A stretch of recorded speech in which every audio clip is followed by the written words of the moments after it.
I'll tell you the story just simply because it's a fascinating story.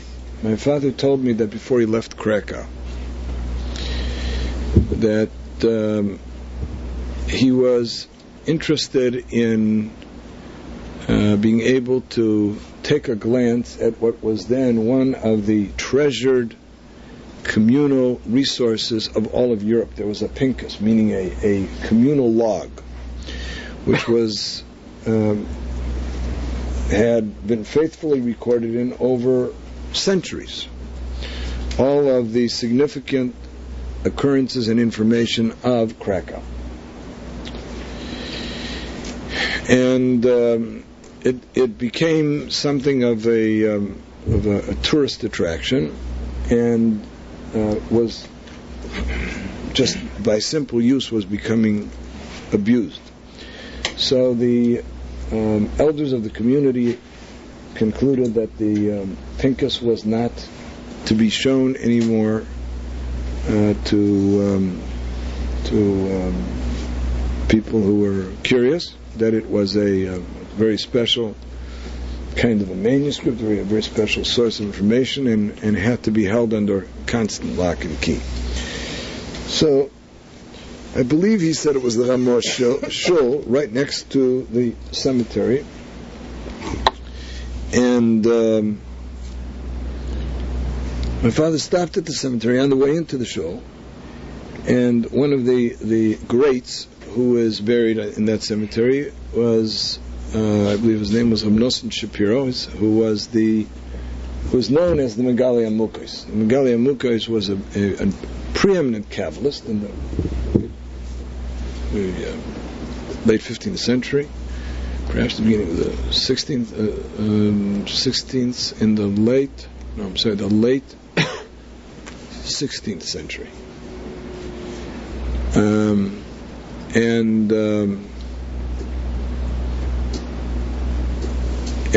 And my father said that he noticed, kind of in passing, although he didn't stop to scrutinize it, that there was kind of an odd matzeva, a very strange monument right near the monument of the Megali Amukos. And anyway, he went in and he found the shamus, and he said to him, "Look," he said, "I'm leaving for America within a matter of a week or so." He said, I don't know whether I'll ever come back to Europe. He said, "I've heard much about this fabled pinkus. Would it be possible for me to see the pinkus?" The shamus, who knew of my father and respected him, said to him, "Rebbe, I want you to know that I'm really under orders not to do this. However, in deference to the fact that you're a person of such distinction and merit,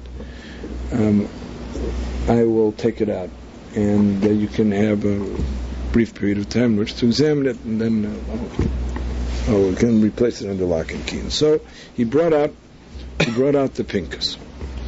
My father said it really was a kind of a venerable old log, and he paged through it, and something caught his eye, and he paused to read it, and it described, under the date in which this event occurred, the following series of events. A young man, a stranger, appeared in Krakow, made his way to the Gabbai of the Chevra Kadisha, the one who was the head Gabbai, who was in charge of selling the plots in the cemetery, and said to the Gabbai, I want to purchase a plot in the cemetery. The Gabbai immediately discerned that this was not someone who came from Krakow. It was not a local, he was not a member of the local community. Nonetheless, he had no reason not to sell him a plot, and so he said to him, "I'll be very happy to give you a karka." So the man said to him, "No, I don't want just any plot. I want the plot right next to the Megali Amukos." Now, the Megali Amukos was there for, at that time, probably well over a century, and there had been great Talmidei Chachamim and Tzaddikim, very, very saintly people who had passed away, and the community had resolved that no one was to be buried within 4 cubits of the Megali Amukas. That's the stature of the Megali. Megali Amukas was a person who was revered in special terms. So the young man said to him, very simply, money is no object. Name your price. Well, the old man figured he's putting him on, so he took some really grandiose figure, and he said to him, for this amount of money, I'll sell you a plot right next to the Megali Amukas. He was fully confident that was going to really put it out of not only this person's price range, but out of the price range of the Gvir of Krakow. The young man said to him, fine, I'll return shortly with the money. He left, and this Gabbai then began to pace the floor, saying to himself, I'm going to really get, if anybody ever finds out about this, they'll string me up. At the same time, he said to himself, look, this guy is a young man, I'm an old man.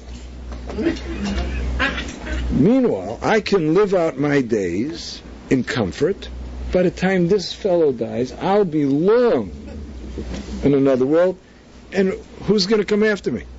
Who's going to object? So the guy came back, the Gabbai took the money, shook his hand, the deal is a deal, and the stranger walked out. The Gabbai was baglikt. He had really made a killing over here.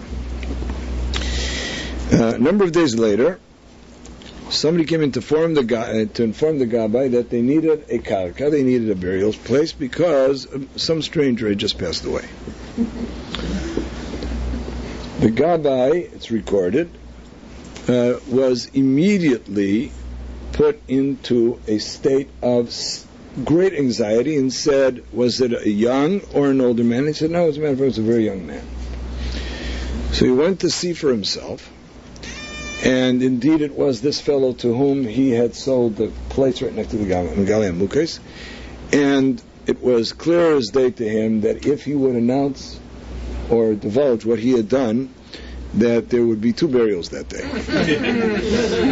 So he resolved, in deference to his affection for his own life, that he was not going to say a word. Being that the man was a total stranger, they buried him near the fence. The pinkus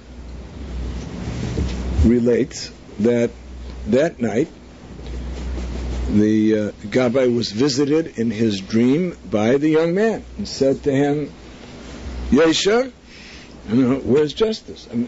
You sold me the place, and now you don't live up to the deal. He woke up trembling in a cold sweat, attributed it to the fact that it's been on his mind, and he figured that it's on his mind, that he's thinking about it, and although he couldn't sleep the rest of the night, he put it out of his mind. The following night, the young man returned once again to insist upon his honoring the deal. Once again, he woke up, spent the rest of the night marching around, and the third night, the young man returned and said to him, look, he said, if you won't take care of it, I'll be forced to go to a Beis Din with you. Now, I can't go to your Beis Din, so you'll have to come to mine. The following morning, the Gabbai summoned the Tuvei Ha'ir, the elders of the community, and he spilled the beans. The Tuvei Ha'ir, the pinkus tells, were conferred for almost the entire day about what to do, and they came out with a conclusion which was amongst some of the more startling and unusual conclusions, which said as follows.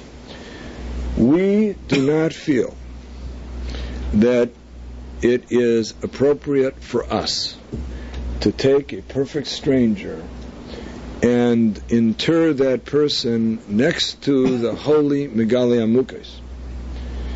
But inasmuch as we have testimony from the Gabbai that he sold the plot, we will not object if indeed he is worthy that he should bury himself. That was the conclusion. They sent a emissary out to this lonely grave by the fence to make this to announce this conclusion. The following morning, was discovered that the grave by the fence was collapsed, and there was a grave next to the Megali Amukos. At least the ground showed that there had been some unsettling there. The community placed a monument on this grave which read, Yagid Olav Reyot, quotes a verse saying, let his companion testify for him, meaning that if he's buried next to the Megali Amukos, this must be a testimony to the fact that he was a man of great character.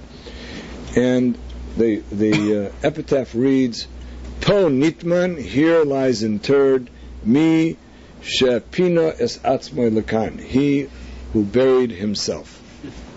My father said he returned the pinkus, walked out, and looked at the matzeva that he had noticed and registered as being somewhat strange, and that was in fact the engraving on the stone. Here lies the individual who buried himself. So my father would tell this story. Actually, he would usually tell this story at the annually at the Simchas Torah Tish before the Hakafos. And as many times as we heard the story, it was always something that we would listen to very, very eagerly.